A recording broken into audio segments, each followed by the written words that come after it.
네, 여야 간 평행선을 달려왔던 연금 개혁안이 극적 타결될지 관심을 모으고 있습니다.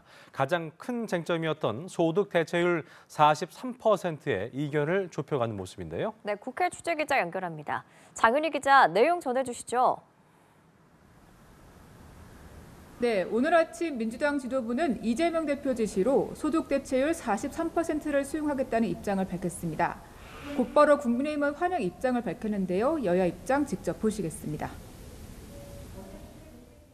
국민의힘과 정부가 주장해온 소득 대체율 43% 안을 수용하겠습니다. 우리 국민의힘은 긍정적으로 수용하고 환영한다는 입장을 밝힙니다. 다만 민주당은 소득 대체율 43%를 수용하는 조건으로 연금에 대한 국가 지급 보장 명문화 등 세 가지를 조건으로 달았습니다. 핵심 쟁점 중 하나인 자동 조정 장치에 대해서는 국회 승인부란 조건을 붙이더라도 수용하기 어렵다는 입장을 밝혔고, 국민의힘은 향후 국회 연금개혁특별위원회를 통해 지속해서 협의하겠다고 반응했는데요. 향후 자동 조정 장치를 둘러싼 여야 신경전은 이어질 것이라는 관측이 제기되고 있습니다. 자, 그런가 하면 연금 개혁안은 합의를 시도한 것처럼 보이는데 오늘 최상목 대통령 권한대행이 명태균 특검법에 거부권을 행사한 점을 놓고 여야 반응이 극명히 엇갈렸다면서요. 네, 그렇습니다. 국민의힘은 최상목 대행의 명태균 특검법 거부권 행사는 당연하다고, 민주당은 최상목 대행은 내란 공범이란 반응을 나눴습니다. 여야 입장 직접 보시겠습니다. 명태균 특검법은 위헌적이고 위법적인 요소가 가득한 법이기 때문에 최상목 대행이 제2요구권을 행사한 것은 당연합니다.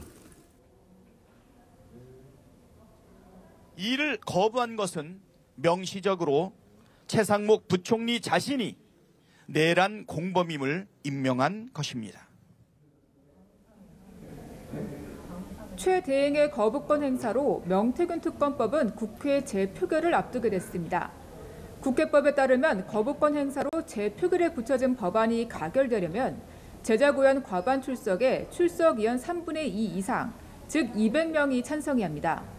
전례를 볼 때 108석 국민의힘이 반대하면 이번 특검법도 부결돼 폐기 수순을 밟을 가능성이 커 보입니다. 네, 어제 헌법재판소가 최재 감사원장과 검사 3명을 상대로 제기된 국회 탄핵 소추를 모두 기각했습니다. 윤 대통령 탄핵안 선고를 앞두고 헌재를 둘러싼 여야 간 공방전이 점점 거칠어지고 있다고요.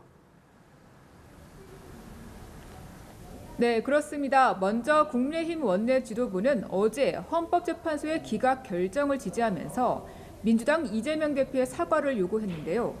민주당은 헌법재판소의 이번 결정을 존중한다면서도 헌법 위반 행위가 일정 수준 이상 소명됐다는 점을 부각하고 있습니다. 윤 대통령 탄핵안 선고가 점점 다가오면서 여야 여론전 열기도 뜨거워지는 모습입니다. 국민의힘 윤상현 의원과 전한길 강사 등은 헌법재판소 앞에서 윤 대통령 탄핵 각하를 촉구하는 행진을 벌였는데요.